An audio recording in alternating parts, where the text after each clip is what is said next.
ध्यान अपने भाई का हो गया। यहाँ पे मेरा भाई यही तो खड़ा होना है। हम तो इसी में काम करते हैं।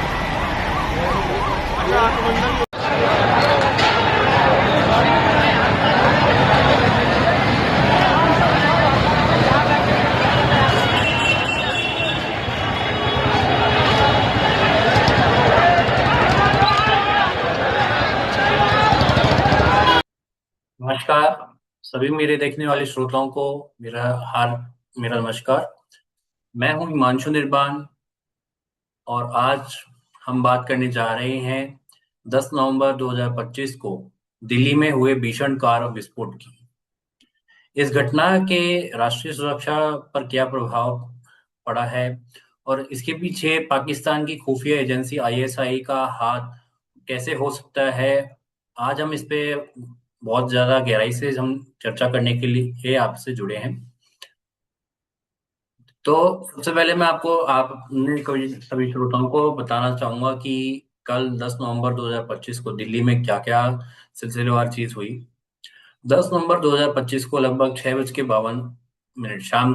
के का समय, जिस जिस समय दिल्ली में बहुत ज्यादा रश आवर होता है, लोग बाग अपने ऑफिसों से निकल के घर की ओर जाते हैं और दिल्ली के सबसे व्यस्तम एरिया में आने वाले चांदनी चौक बाजार और लाल किला मेट्रो स्टेशन के पास एक कार में अचानक जोरदार विस्फोट हुआ। बताया जा रहा है कि यह वाहन सफेद रंग की हुंडई i20 थी, जो कि मेट्रो स्टेशन गेट नंबर 1 के पास खड़ी थी या धीरे धीरे चल रही थी। इस विस्फोट में कम से कम 13 लोगों की मौत हुई और 25 से अधिक लोग घायल बताए जा रहे हैं। शुरुआती जांच में यह एक आत्मघाती हमला बताया जा रहा है, जिसमें अमोनियम नाइट्रेट या इसी से जुड़े हुए कुछ तरल विस्फोटक पदार्थों का प्रयोग किया गया है। सीसीटीवी फुटेज के अनुसार यह वाहन लगभग 3 घंटे पहले से उसी एरिया में आसपास उसी क्षेत्र के अंदर आसपास था और पार्किंग के अंदर खड़ा हुआ था। मामला अनलॉफुल एक्टिविटीज प्रिवेंशन एक्ट के तहत दिल्ली पुलिस ने दर्ज किया है और यह राष्ट्रीय जांच एजेंसी एनआईए द्वारा इसकी जांच की जा रही है। तो इससे हमें ये प्रतीत होता है कि राजधानी के इतने संवेदनशील और प्रतीकात्मक स्थान पर हुआ यह हमला न केवल आतंकवाद की गंभीरता को दर्शाता है, बल्कि यह शहरी सुरक्षा, खुफिया सतर्कता और सीमा पार आतंकवाद के लिए भी एक बड़ी चुनौती है। अगर हमें इस हमले के बारे में समझना है तो हमें थोड़ा सा इतिहास के और संदर्भ में हमारी नजरें डालनी चाहिए, जिसमें पाकिस्तान की खुफिया एजेंसी आईएसआई द्वारा प्रायोजित आतंकवाद एक नई चुनौती नहीं है भारतीय सुरक्षा बलों के लिए। हमें ज्ञात होगा कि साल 1990 के आसपास जम्मू एवं कश्मीर के अंदर पाकिस्तान प्रायोजित आतंकवाद की शुरुआत हुई। उससे पहले 1980 के आसपास पंजाब के लोग भी इस आतंकवाद से ग्रस्त थे, जो 1989 और 90 तक आते आते पंजाब को जब भारतीय सेनाओं और पंजाब पुलिस की मेहनत द्वारा आतंकवाद से मुक्ति दिलाई गई, तो पाकिस्तान स्थित आईएसआई, जो इंटर सर्विस इंटेलिजेंस के नाम से जानी जाती है और कुख्यात पाकिस्तान की एक इंटेलिजेंस एजेंसी है, इसने पाकिस्तान प्रायोजित आतंकवादी संगठनों जिसमें लश्कर ए तैयबा, जैश ए मोहम्मद, हिजबुल मुजाहिदीन और इसके अलावा जम्मू कश्मीर लिबरेशन फ्रंट इत्यादि जो आतंकवादी संगठन हैं, उनका गठन पाकिस्तान के अंदरूनी इलाकों में किया और पाकिस्तान से आतंकवादी जो ट्रेन करके पाल के पोस्ट के उनको एलओसी के इस पार धकेलना शुरू किया भारत के कश्मीर क्षेत्र में, और जिसमें एक उग्रवादी और आतंकवाद का एक चरम रूप लिया, जिसमें 1990 से लेके आज तक हजारों लोगों की जानें इस हमले में जा चुकी है। इसके अलावा भी पाकिस्तान स्थित आईएसआई ने भारत के अन्य विभिन्न शहरों में भी पिछले 25 से 30 सालों के अंदर प्राणघातक हमले किए, जिसमें 2001 का संसद हमला हो, 2008 का मुंबई हमला हो, या फिर अनेकों बम विस्फोट जिसमें इंडियन मुजाहिदीन द्वारा प्रायोजित किया गया, लेकिन जिसमें जो विस्फोटक सामग्री जो यूज हुई थी वो पाकिस्तान की तरफ से आई, या फिर हम यूं कहें कि 14 फरवरी 2019 का पुलवामा हमला हो, जिसमें 40 सीआरपीएफ के जवान शहीद हुए। तो इस तरह के कई हजारों हमले भारत की सरजमीन ने झेले हैं। तो रिपोर्ट के अनुसार हाल ही में फरीदाबाद और दिल्ली क्षेत्र में जैश ए मोहम्मद और अंसार गजवातुल हिंद, जिसको AUGH के नाम से भी जाना जाता है, से जुड़े एक मॉड्यूल का पर्दाफाश हुआ, जिसमें जम्मू एवं कश्मीर एवं हरियाणा पुलिस और दिल्ली पुलिस की संयुक्त टीमों ने बंदूकें, विस्फोटक और केमिकल्स बरामद हुए। ये बरामदगी बहुत ज्यादा बताने के लिए, क्योंकि 2900 किलो से ज्यादा अमोनियम नाइट्रेट जो कि एक बहुत उच्च शक्ति का विस्फोटक पदार्थ होता है, जिसको अगर दूसरे तत्वों के साथ मिलाया जाए तो ये एक IED, जिसको हम इम्प्रोवाइज एक्सप्लोसिव डिवाइस भी कहते हैं, उसके द्वारा हम उसको 400 से 500 बमों में बना सकते हैं। ये सारा एक्सप्लोसिव मटेरियल कहाँ से आया, इसको कैसे स्टोर किया गया, इस पे अभी हाल फिलहाल ज्यादा जानकारी उपलब्ध नहीं है।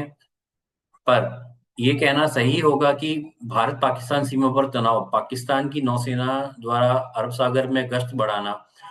पाकिस्तान की एयरफोर्स द्वारा कल से ही पाकिस्तान की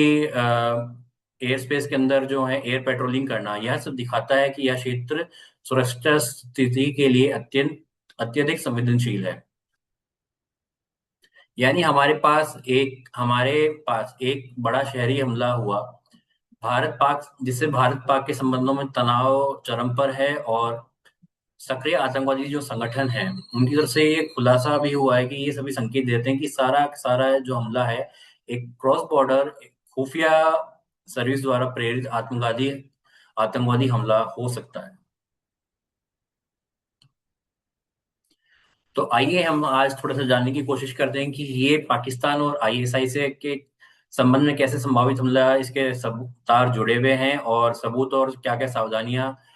बरती गई हैं इस हमले के बाद में जो जांच पड़ताल के लिए। तो जो देखिए, जो कल हमला हुआ, ये बहुत ही दुखद हमला था। इसमें 13 निर्दोष नागरिक मारे गए और 25 से ज्यादा घायल हुए। जो निर्दोष नागरिक मारे गए, उसके अंदर बहुत सारे लोग अपने ऑफिस से अपने घर की ओर लौट रहे थे, कुछ अपने रिलेटिव से मिलके आ रहे थे। और इस हमले के अंदर उत्तर प्रदेश के 5 से नागरिक हताहत हुए। कुछ नागरिक उत्तराखंड के भी बताए जा रहे हैं, कुछ हिमाचल प्रदेश के हैं, और जो घायल हुए हैं उसमें ज्यादातर जो नागरिक हैं वो दिल्ली के लोकल हैं। यानी ये हमला भारत की आत्मा पर हुआ हुआ हमला था। तो इस हमले का जो तरीका है वो एक कार बम विस्फोट है। ये वही ये ऐसा ही हमला है जो पाकिस्तान से आतंकवादी संगठनों की रणनीति का एक अहम हिस्सा है, जो उसको दर्शाता है। इसके अलावा सीमा पर चल रहे जो तनाव है उसके बीच दिल्ली जैसे में प्रतीकात्मक लक्ष्य पर किया गया ये हमला एक रणनीतिक दृष्टि से पाकिस्तान के लिए एक संदेश देने वाला जैसा है। इस धमाके के लिए पाकिस्तान की नौसैनिक गश्त और एयर पेट्रोलिंग में अचानक बढ़ोतरी यह दिखाती है कि संयोग नहीं हो सकता है, बल्कि एक संकेत भी हो सकता है कि जिस हिसाब से कल के हमले के बाद में अभी तक ये बताना मुश्किल है कि भाई पाकिस्तान समर्थित आतंकवादी संगठनों द्वारा ही हमला किया गया है या नहीं। उसी दौरान पाकिस्तान की नौसैनिक गश्त को बढ़ाना और पाकिस्तान के एयरफोर्स द्वारा एयर पेट्रोलिंग में अचानक बढ़ोतरी करना, ये साफ स्पष्ट संकेत देता है कि इस हमले के तार पाकिस्तान स्थित आतंकवादी संगठन जैसे जैश ए मोहम्मद, अंसार गजवातुल हिंद, लश्कर ए तैयबा और पाकिस्तान समर्थित ISI द्वारा रची गई एक साजिश का हिस्सा है, जो कि भारतीय सेना और वायुसेना द्वारा ऑपरेशन सिंदूर दौरान किए गए जवाबी हमले का एक हो सकता है एक प्रतीकात्मक हमला हो। अब जांच के अंदर जो जैश ए मोहम्मद और अंसार गजवतुल हिंद जैसे संगठनों का नाम सामने आता है, तो ISI का अप्रत्यक्ष संबंध इससे माना जा सकता है। लेकिन मैं आपको थोड़ा बताना चाहूंगा कि बहुत बड़ी सावधानियां अभी भारतीय एजेंसियों द्वारा भी बरती जा रही हैं। अब तक की मीडिया रिपोर्ट्स के अनुसार भारतीय एजेंसियों ने आधिकारिक रूप से पाकिस्तानी ISI की भूमिका की पुष्टि नहीं की है, पर जो आतंकी मॉड्यूल और जो कई बार स्वतंत्र रूप से काम करते हैं, जिनका किसी राज्य एजेंसी से कोई सीधा संपर्क नहीं होता, वो स्लीपर सेल्स कहलाते हैं। हो सक ऐसा भी कहा गया है कि पाकिस्तान के कुछ यूट्यूबर्स और कुछ न्यूज चैनल्स इसे फॉल्स फ्लैग यानी भ्रम फैलाने वाला हमला बता रहे हैं। तो कुछ घरेलू कट्टरपंथी समूह जो पाकिस्तान में स्थित कट्टरपंथी समूह है, ये उसे तनाव का फायदा उठाने की भारत की ओर से किए गए एक हमले का तरीका बता रहे हैं। तो ये अप्रत्यक्ष रूप से ये साबित करता है कि पाकिस्तान ने पिछली बार भी ऑपरेशन सिंदूर से पहले इस तरह के बहुत सारे भ्रामक बयान वहां की मीडिया ने चलाए, वहां की सरकारी एजेंसियों द्वारा ये बयान जारी किए गए कि जो भारत में पुलवामा में के अंदर हमला हुआ था, उसके अलावा जो पहलगाम के अंदर जो हमला किया गया जिसमें 26 निर्दोष नागरिकों की हत्या पाकिस्तान स्थित जैश ए मोहम्मद और लश्कर ए तैयबा के प्रायोजित आतंकवादियों द्वारा करी गई, और जिसका ऑपरेशन महादेव के द्वारा भारतीय सेना द्वारा बदला लिया गया था, जिसमें 3 खूंखार पाकिस्तानी आतंकवादियों को ढूंढकर उनको नेस्तनाबूद किया गया, और उनके पास से जो बरामद आईडीज थे उससे साफ प्रतीत हुआ कि ये हमला पाकिस्तान प्रायोजित आतंकवाद का एक मिला जुला रूप था और इसे पाकिस्तान के ही नागरिकों ने अंजाम दिया था। तो आज मैं थोड़ा संक्षेप में आपसे कुछ बताना चाहूंगा कि क्या ये पाकिस्तान और आईएसआई समर्थित जो जुड़ाव है इसकी संभावना कैसे मजबूत होती है, और अब तक के जो प्रामाणिक सबूत हैं वो किस निष्कर्ष पर हमारे को इन सबको लेके जाते हैं। देखिए, जो अभी तक की जो फॉरेंसिक जांच हुई है उसके अंदर जो विस्फोटक है उसमें रासायनिक नमूनों और उसके स्रोत का विश्लेषण किया गया है, जिसमें प्रारंभिक प्रतिक्रिया ये आई गई है कि अमोनियम नाइट्रेट को फ्यूल ऑयल के साथ और एक डेटोनेटर के साथ हुंडई i20 कार के अंदर फिट किया गया था, जिसको पीछे के सीएनजी टैंक के पास फिट किया गया, जिससे जो हुआ विस्फोट बहुत तीव्र गति का था, जिससे आसपास के 12 से अधिक वाहन इसकी चपेट में आ गए, और उन वाहनों में बैठे और आसपास जो यात्री जो यात्रा कर रहे थे वो इस हमले की चपेट में आकर वो घायल हुए और उनकी ऑन स्पॉट मृत्यु हुई। जो कार की जो ट्रैकिंग है, जो हुंडई i20 जो कार थी, इसे मोहम्मद सलमान द्वारा साल 2014 में खरीदा गया था। इसके आगे फिर एक कोई सेकंड हैंड कार डीलर के थ्रू इसे पुलवामा में किसी शख्स को बेचा गया। तो ये जो i20 की खरीद थी, किसने इसको उपयोग किया और इसकी पूरी एक श्रृंखला को इससे जोड़ा गया है। और जो कॉल रिकॉर्ड्स और जो यात्रा इतिहास रहा है, जिसमें संदिग्ध जो लोग हैं उनकी जो आवाजाही रही है फरीदाबाद, सहारनपुर, दिल्ली और कश्मीर के पुलवामा से, इसे जोड़ा जाए तो ये एक साफ स्पष्ट संकेत देता है कि ये एक आतंकवादी हमला, एक सुनियोजित हमला था, जिसमें जो संदिग्ध मोहम्मद उमर है वो अपनी हुंडई i20 कार, जो कि एक सफेद रंग की i20 कार थी, उसे बदरपुर बॉर्डर से दिल्ली के अंदर सुबह 10 नवंबर 2025 को सुबह 8:04 पे बदरपुर बॉर्डर से वो एंटर करता हुआ दिखाई दे रहा है। और जब तक ये हमला हुआ 6:52 तक, तब तक वो उसी कार के अंदर दिल्ली के अलग अलग इलाकों में घूम रहा था। कुछ इंटेलिजेंस इनपुट्स में ये भी कहा गया है कि अगर आईएसआई या पाकिस्तान से इसका जुड़ाव पाया गया है तो यह सिग्नल इंटेलिजेंस और ह्यूमन इंट्स की तरफ से इसमें जानकारी मिलेगी। इसका राजनयिक परिणाम क्या हो सकता है? अगर देखिए, अगर हमें और सबूत मिलते हैं तो भारत की ओर से सख्त कटुनीतिक और सैन्य प्रतिक्रिया काफी हद तक संभव है, जिसमें पिछली बार ऑपरेशन सिंदूर के दौरान जो देखी गई थी, जिसमें भारतीय सेना और भारतीय वायुसेना द्वारा पाकिस्तान स्थित आतंकवादी अड्डों पर जो मिसाइल हमले किए गए थे, उसमें उन्होंने पाकिस्तान से जो आतंकवादी अड्डे थे उसको उनको नेस्तनाबूद किया गया, और उसमें 140 से ज्यादा आतंकवादी जो हैं इसमें मारे गए, जिसमें मौलाना मसूद अजहर और जो कि जैश ए मोहम्मद का सरगना है उसके 10 रिलेटिव्स और उन उससे जुड़े 6 महत्वपूर्ण आतंकवादी जो बहुत ही कट्टर आतंकवादी माने जाते थे, और जिनका जो मास्टरमाइंड जो काफी सारे हमलों में, भारत के पिछले बहुत सारे हमलों में वो मास्टरमाइंड बताए जा रहे थे, उनकी मौत हुई। इसके अलावा बहुत सारे आतंकवादी इस हमले में घायल भी हुए। तो पाकिस्तान की गतिविधियां, जिसमें उसके एयर और नेवल पेट्रोलिंग के द्वारा नजर रखी जा रही है, इसके द्वारा ये स्पष्ट होता है कि पाकिस्तान कहीं ना कहीं इस हमले में शामिल है, और उसे इस बात का बहुत पहले से अंदाजा था कि इस तरह का हमला भारत के अंदर होने जा रहा है, आतंकवादियों द्वारा किया जा रहा है। इसलिए ही उसने तुरंत इस हमले के बाद में जो अपनी नेवल जो एक्टिविटीज हैं और जो एयर एक्टिविटीज हैं वो काफी हद तक बढ़ा दी हैं। तो जिसके उसके इस रुख को संकेत ही साफ पैदा करता है कि भारत का हमला जब अगर जवाबी हो सकता है आने वाले दिनों में, तो उससे बचने के लिए पाकिस्तान इस तरह की हरकत कर रहा हो। यह घटना साइबर सिक्योरिटी, डिफेंस, इंटेलिजेंस और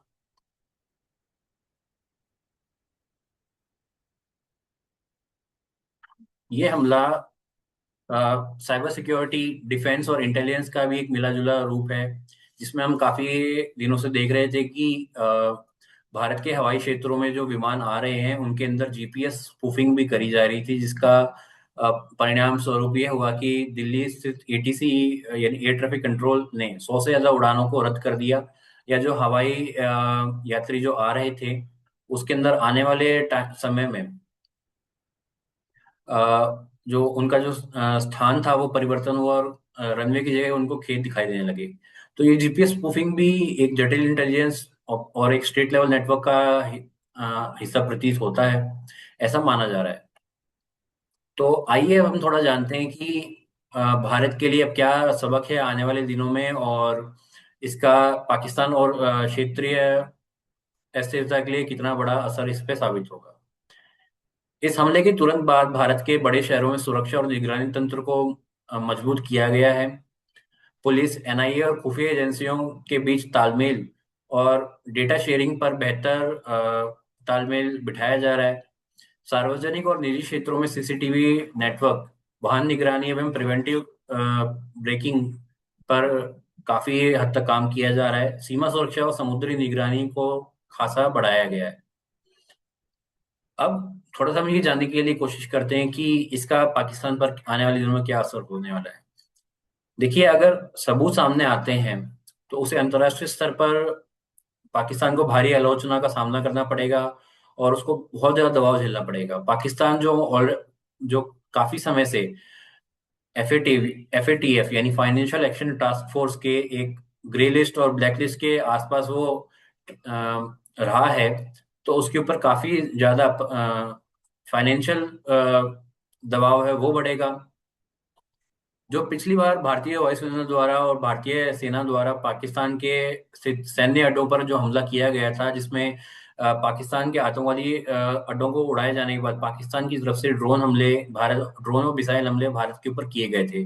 जो कि 7 मई से लेकर 10 मई तक के बीच में जारी थे। और 10 मई 2025 को जब भारतीय वायुसेना द्वारा एक बहुत ही निर्णायक हमला किया गया, जिसमें पाकिस्तान के 15 से अधिक वायुसेना अड्डों को नुकसान पहुंचाया गया। उनके बोलारी स्थित जो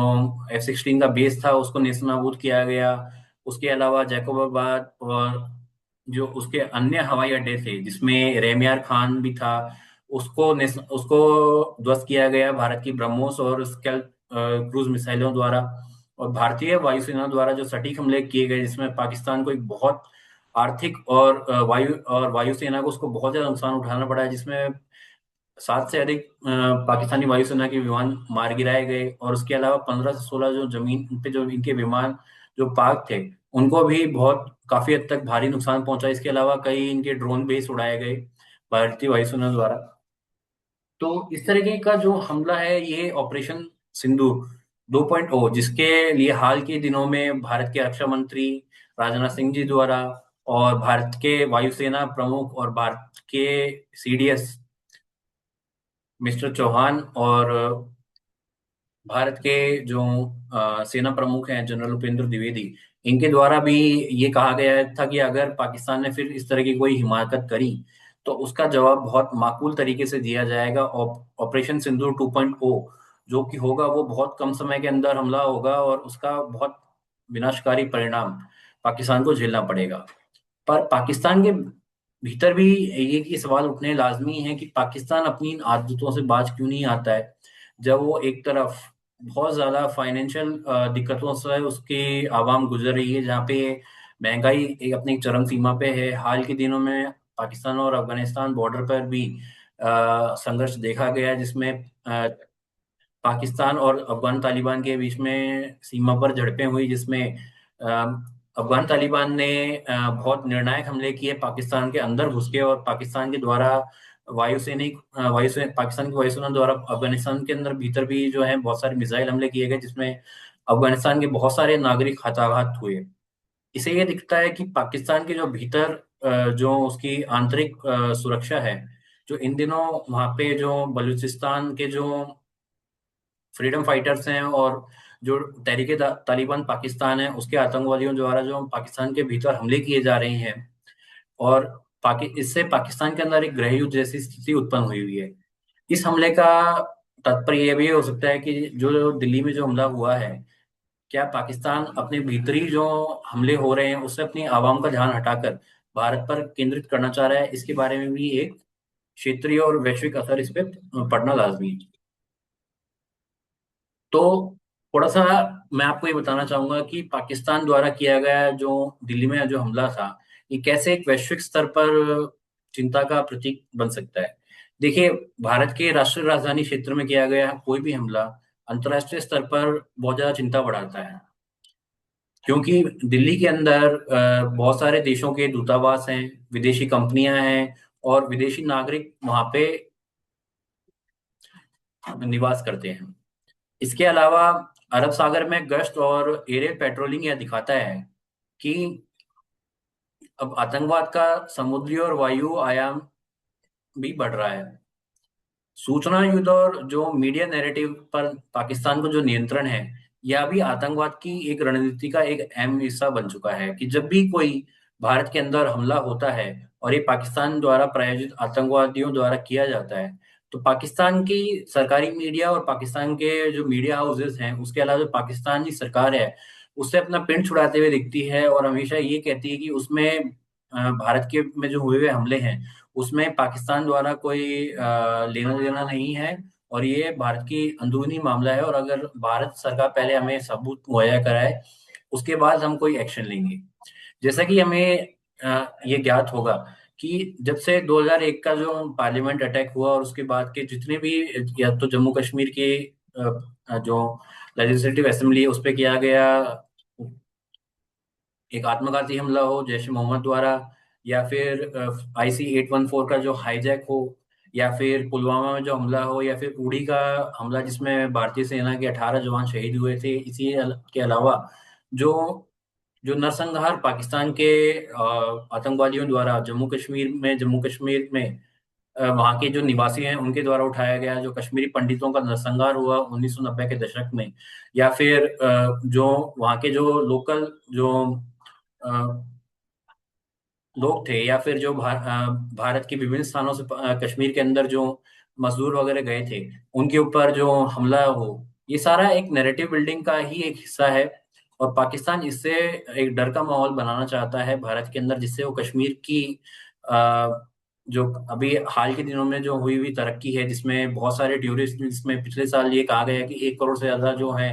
इंडियन टूरिस्ट ने अब कश्मीर के अंदर भ्रमण किया है, और इससे कश्मीर की इकोनॉमी को बहुत ज्यादा हद तक एक सपोर्ट मिला है, उसको ये रोकना चाहता है। और जो पहलगाम के अंदर हुआ हुआ हमला था इस साल, वो भी इसी टूरिज्म को और जो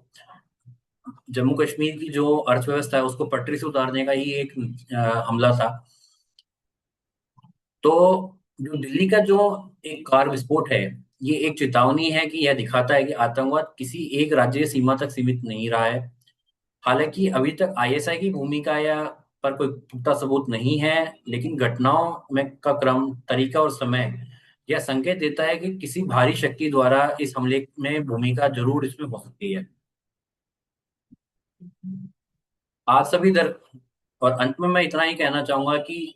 जो भी हमारे जो भारतीय नागरिक इस हमले में जो मारे गए हैं उनके प्रति हम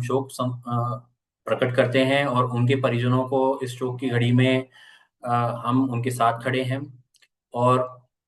हमारा अनुरोध है हमारे सभी दर्शकों से, कृपया इस विषय पर अपने विचार कमेंट बॉक्स में जरूर बताएं कि क्या आपको क्या लगता है कि इस हमले के पीछे क्या पाकिस्तान की साजिश है, और भारत का अगला कदम कैसे होगा? क्या ऑपरेशन सिंदूर 2.0 अब इसके बाद लॉन्च किया जाएगा? धन्यवाद। जय हिंद। अगर आपको ये विश्लेषण आपको जानकारीपूर्ण लगा हो तो कृपया लाइक करें, शेयर करें और सब्सक्राइब करें द इंडियन वेलर को, ताकि मैं आपके लिए ऐसे ही और इन डेप्थ विश्लेषण आने वाले दिनों में लाता रहूं।